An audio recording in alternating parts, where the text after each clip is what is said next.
लखनपुर गांव में केतकी नामक एक औरत रहती थी और वो अपने दो बेटों माखन और लखन के साथ रहती थी।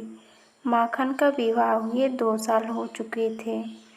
उसकी पत्नी मधु बहुत ही सुंदर थी और वह दहेज में बहुत सामान लाई थी। केतकी का दूसरा बेटा थोड़ा सांवला था। केतकी उसके लिए भी ऐसी ही बहू लाना चाहती थी, लेकिन उसे कोई लड़की वाला पसंद नहीं करता था। एक दिन केतकी को रास्ते में उसकी सहेली बिमला मिली। केतकी बोली, बिमला बहन कैसी हो? बिमला बोली, मैं तो ठीक हूँ केतकी, लेकिन मैंने सुना है लखन का विवाह नहीं हो पा रहा है। तू कहे तो मैं कोशिश करूँ। मैं एक लड़की को जानती हूँ, वह अपनी माँ के साथ यहीं पास में रहती है, लेकिन वह सांवली है, इस कारण उसकी भी शादी नहीं हो रही है। केतकी बोली, हाँ बहन, बात करके देखो। बिमला बोली, लेकिन वे बहुत गरीब हैं, दहेज नहीं दे सकेंगे। फिर केतकी कहती है, चलो कोई बात नहीं, मेरे नसीब में यही सही, तुम बात करो। अगर सब सही रहा तो इसी महीने में शादी कर देंगे। कुछ दिन बाद लखन की शादी राखी से हो जाती है। एक दिन केतकी अपने घर में बैठी थी। केतकी बोली, काली ओ काली, कहाँ चली गई? राखी बोली, माँ जी आप मुझे बुला रही हैं? केतकी बोली, महारानी यहाँ सब गोरे हैं, बस तू ही तो काली है। राखी बोली, जी माँ जी बताइए क्या काम है? केतकी बोली, सुन बहुत आराम हो गया, तेरी जेठानी मधु बहुत सारा दहेज लाई थी और एक तो तू काली है, ऊपर से कंगाल घर से आई है। आज से घर का सारा काम तू करेगी। राखी बोली, ठीक है माँ जी, आप चिंता ना करें, मैं सारा काम कर लूँगी। केतकी और मधु मिलकर राखी से सारा काम करवाती थी। एक दिन केतकी ने राखी को बुलाया। केतकी बोली, सुन बहू, दिवाली आने वाली है, तू अभी से सारे घर की सफाई शुरू कर दे। फिर राखी बोली, लेकिन माँ जी अभी तो बहुत दिन है। हाँ तो अभी से शुरू करेगी तभी तो हो पाएगी।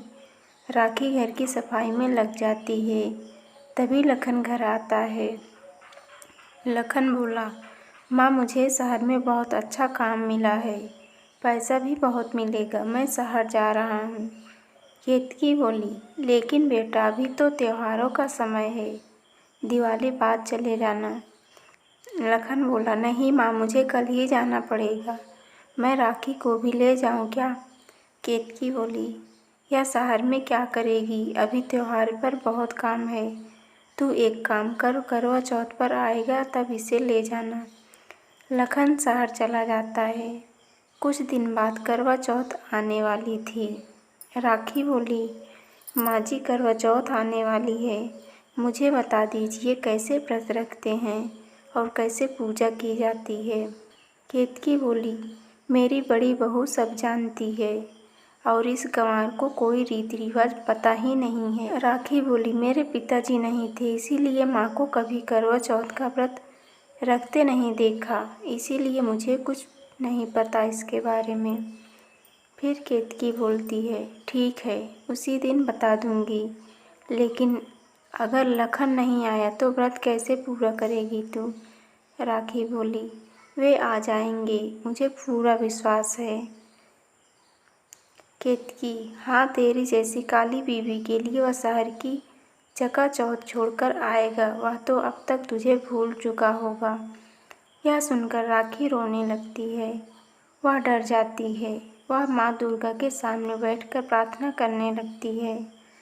राखी बोली, माँ मेरे पति को करवा चौथ के दिन भेज देना, मेरा पहला करवा चौथ है, कहीं कोई अपशगुन ना हो जाए। आज करवा चौथ का दिन था। मधु और राखी सुबह से ही तैयार होकर शाम का इंतजार करने लगती है। माखन तो शाम को वापस आ जाता है, लेकिन लखन की कोई खबर नहीं रही कि वह शहर से आ रहा है कि नहीं। शाम को दोनों बहुओं ने पूजा की और चाँद निकलने का इंतजार करने लगी। लखन के न आने से सभी परेशान थे। माखन बोला, माँ मैं जाकर और लोगों से पता करता हूँ जो शहर से आज ही आए हैं, क्या पता लखन की किसी से बात हुई हो। केतकी बोली, कोई ज़रूरत नहीं है, मुझे पता है इस मनहूस की शक्ल देखकर वह गया है, अब वह वापस नहीं आएगा। मुझे लगता है वह इससे पीछा छुड़ाने के लिए ही शहर गया है। मधु बोली, हाँ माँ जी, आप ठीक कह रही हो, देवर जी ने शहर में ही कोई लड़की पसंद कर ली होगी, इसे तो धक्के मारकर घर से बाहर निकाल देना चाहिए। माखन बोला, तुम दोनों ये क्या कह रही हो, शर्म आनी चाहिए तुम्हें।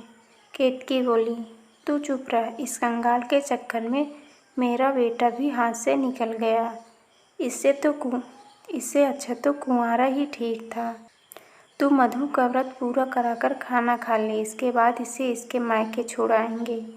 राखी बैठी बैठी रो रही थी, तभी पीछे से आवाज़ आई। लखन बोला, कौन मेरी पत्नी को घर से बाहर निकालेगा। सभी ने देखा लखन पीछे खड़ा था। राखी उसे देखकर बहुत खुश हो गई। लखन ने आगे कहना शुरू किया, मैं पैसा कमाने शहर गया तो तुमने मेरी पत्नी को नौकरानी बना दिया। अगर ये काली है तो मैं भी तो काला हूँ, फिर तो मुझे भी यहाँ नहीं रहना चाहिए। केतकी बोली, नहीं बेटा, यह तो तेरा ही घर है। राखी बोली, आप यह सब मत सोचिए, चलिए व्रत पूरा करते हैं, चौथ माता ने मेरी पुकार सुन ली। लखन और राखी ने चाँद को देखकर व्रत पूरा किया।